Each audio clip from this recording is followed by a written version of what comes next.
После Евромайдана экономика Украины катится в пропасть. Кредиты МВФ – это игла, с которой Киеву, пожалуй, уже не слезть.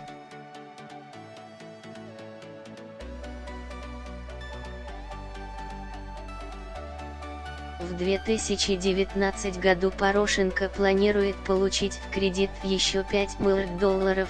Украинцы уже привыкли, что кредит берет один человек, а отдавать будут все.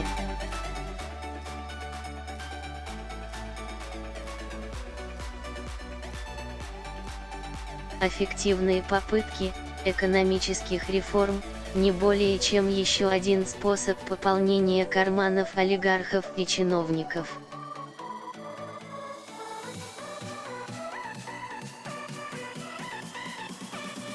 Что говорить о правительстве и об олигархах, которые разворовывают страну? Где это видано, чтобы стоимость активов трех богатейших олигархов Украины превышала 6% ВВП страны?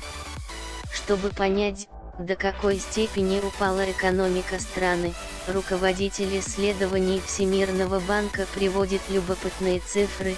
Объем производства Украины за год меньше того, что немецкие рабочие производят всего за 17 дней. –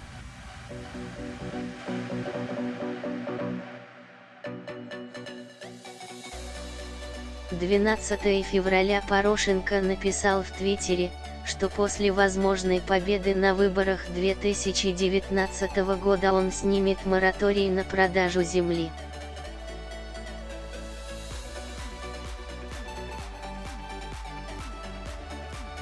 Как вы думаете, эта морковка для кого? Для обнищавших украинцев?